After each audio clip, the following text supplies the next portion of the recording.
The unrelenting rain lashed down, turning the river into a churning, opaque monster. The skeletal remains of the crashed plane were half submerged, jutting out like the bones of a prehistoric beast. Alan Grant clung to the precarious scaffolding of the pontoon boat, the chilling water soaking him to the bone. Billy Brennan was suspended precariously from the crane's hook, his screams swallowed by the roar of the downpour and the monstrous bellow of the Spinosaurus. The Spinosaurus, a nightmare of teeth and sail, was thrashing in the water, its immense claws tearing at the metal frame of the boat. Each swipe sent tremors through the already fragile structure, threatening to plunge everyone into the murky depths. Alan felt a surge of adrenaline, a primal fear he hadn't experienced since Isla Nublar. He fumbled in his soaked pack, his fingers brushing against the smooth, cold surface of the raptor call. He'd almost forgotten about it. It was a relic from a different lifetime, a tool he'd hoped never to use again. But the flare gun was gone, lost in the chaos of the crash, and the Spinosaurus was too close, too relentless. He looked at Billy, dangling helplessly, watched Amanda Kirby scream in terror, and knew he had to try something, anything. His hands trembling, Alan pulled out the call, the intricately carved resin replica of a raptor trachea. It was absurd, really, relying on a small, plastic tube against a creature of such unimaginable power. But desperation fueled his actions. He put the call to his lips, took a deep breath, and blew. The sound that emerged was a piercing, high-pitched whistle, a sound that cut through the din of the storm and the Spinosaurus's roars. It was the egg thief call, a sound he'd painstakingly learned to mimic years ago, a sound designed to incite fury in a raptor pack. He blew again, and again, a frantic litany of avian rage. At first, nothing happened. The Spinosaurus continued its assault, its focus solely on destroying the boat and reaching its prey. Alan felt a wave of despair wash over him. Had he been wrong?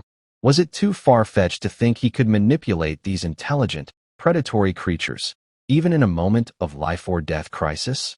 Then a sound, a new sound. It started as a low growl, carried on the wind, almost imperceptible against the backdrop of the storm. But it grew, rapidly escalating into a chorus of guttural snarls and clicks. The hair on the back of Alan's neck prickled. They were coming. The Spinosaurus seemed to sense the shift in the atmosphere. It paused in its attack, its massive head swiveling, its reptilian eyes scanning the dense jungle that lined the riverbank. It let out a confused, almost questioning bellow. Then they emerged. Not one, not two, but a pack of Velociraptors, lean and deadly, their eyes glowing with predatory intelligence in the deepening gloom. They burst from the foliage, their sickle claws clicking on the rocks, their bodies tense and coiled like springs. There were at least 6 of them, maybe more, their silhouettes barely visible through the driving rain, like ghosts of the prehistoric past. They didn't hesitate. Immediately, they focused their attention on the Spinosaurus. The Spinosaurus, suddenly facing a different kind of threat, roared in defiance. It was a creature built for brute force, but the raptors were built for coordinated, lethal attacks. The first raptor leaped, launching itself at the Spinosaurus's face. It raked its claws across the Spinosaurus's snout, drawing a line of blood. The Spinosaurus roared in pain and swung its massive head, trying to dislodge the attacker. But the raptor was too quick, too agile. It dropped to the ground and darted away, leaving the Spinosaurus momentarily disoriented. Another raptor leaped, this time targeting the Spinosaurus's flank. It slashed at the Spinosaurus's thick hide, drawing another line of blood. The Spinosaurus retaliated, swinging its powerful tail, but the raptor dodged the blow with ease.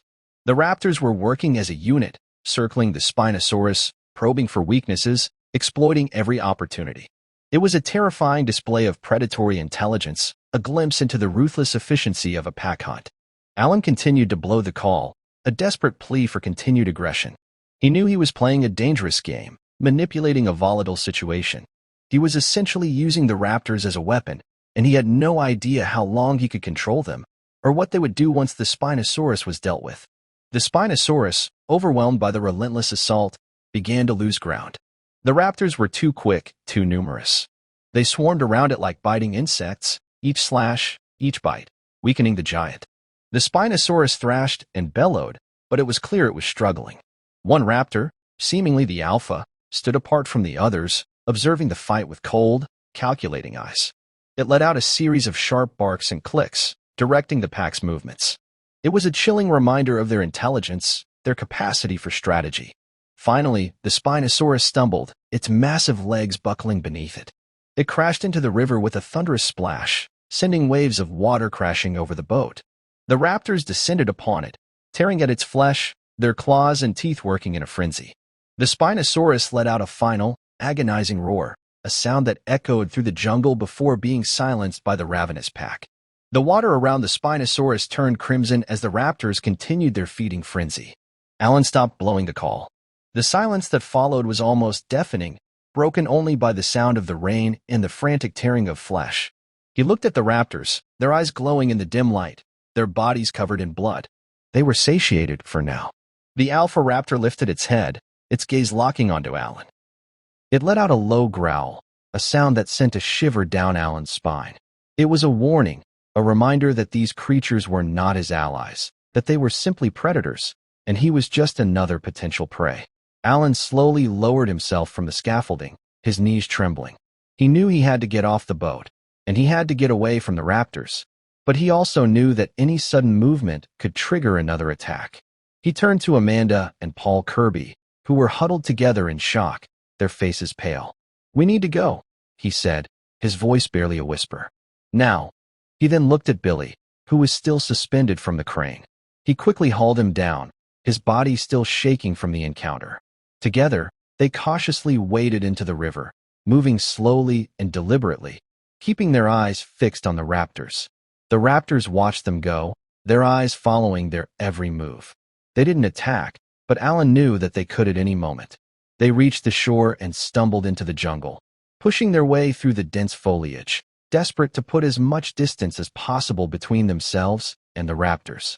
They didn't stop running until they reached a clearing, where they collapsed, exhausted and terrified.